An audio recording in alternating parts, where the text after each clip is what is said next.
Mainland Down, I'm going to be talking to you about helmets. Did you know that a quarter of the world's population is infected and they're not even aware? And about 10% of that is in the United States of America? Mind blowing, I know. You may even be infected and don't even know.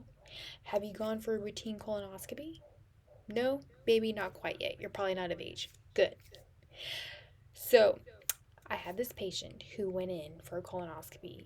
Routine, perfectly fine, thought everything was normal, did everything was needed, healthy exercise, and turns out this patient had worms. Could you imagine finding out that like doctor comes in, okay, colonoscopy looked great, but we found something. We found worms. Or going on vacation, drinking water, like the movie from Sex and the City, the first one where Charlotte, she's over there exercising and showering, she drinks water, and she gets upset stomach, nausea, vomiting, diarrhea, but then she can't quite make it to the bathroom because the doors are locked, the housekeeper's in there cleaning up, and she poo-pooed in her pants. Oh, tragic. I love that movie. Or another one where you're out having a steak dinner and somebody next to you orders a raw steak. Like, ugh, like how does a person eat a raw steak with all that blood? Not thinking about like, is that cooked? Obviously not. It's not cooked. What about the outcomes of that? Frightening. I know.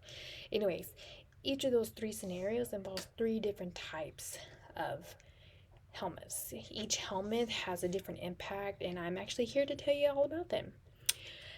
But let me tell you about the movie Alien first, because that's a really good one of my favorites.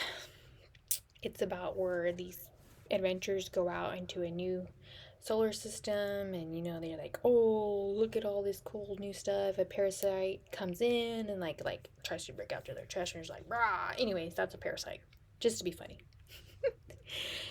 um One day I was sitting in my current microbiology class, so we were going over parasites, all these infectious diseases, and how, like, obviously COVID, the major one everybody knows. And we started talking about arthropods, which are like maggots, spiders, all kinds of insects, lice, head lice, pubic lice, body lice, ugh, all of that. And then we got onto worms. I was like, oh, well, how harmless can a worm be? Soil worm. We see them dig in the dirt, play in the dirt as a kid, buy a bag of soil, there's a worm in it. Cool, no biggie, it's totally fine. Nope. The first major type of a helmet is called a nematode. Nematodes are also known as roundworms, which are widely spread. A type of nematode is a pinworm, which is most common in children, school age exactly.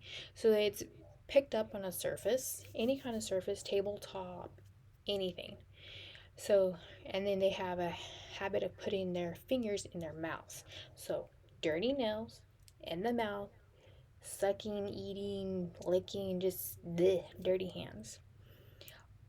And taking the saliva down into the body, ingesting it, going into your digestive system.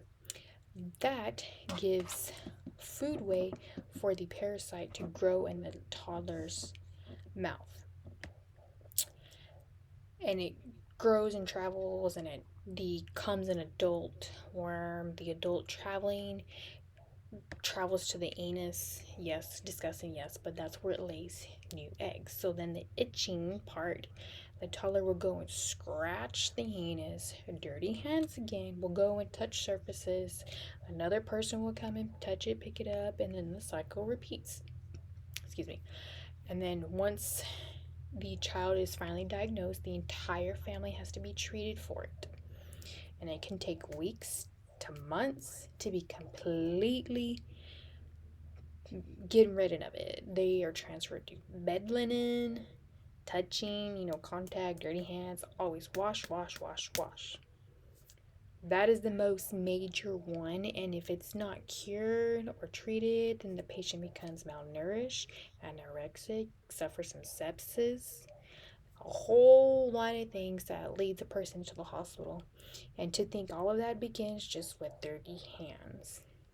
The next type of worm is a trematode, which are flukes, liver flukes. Liver flukes are micro small, you can't see them, they're not, the naked eye is not able to see them, but they're ocean worms, small enough for an ocean snail to gobble them up. Then they excrete them, and then the next stage after that, they go into a fish. They go from the outside the fish into the body, penetrate itself into the body, into the fish. That's the second host, and it continues again. So then the fishermen come pick up the fish, bring it to the surface, and what do we as humans do? We take fish and eat it, raw, cooked, undercooked, all kinds of stuff with fish. So ingesting and raw like sushi and undercooked fish, that's how that host gets sick. It's most common in China and Hong Kong, Taiwan, not as much as here in the United States. Great news. Great news.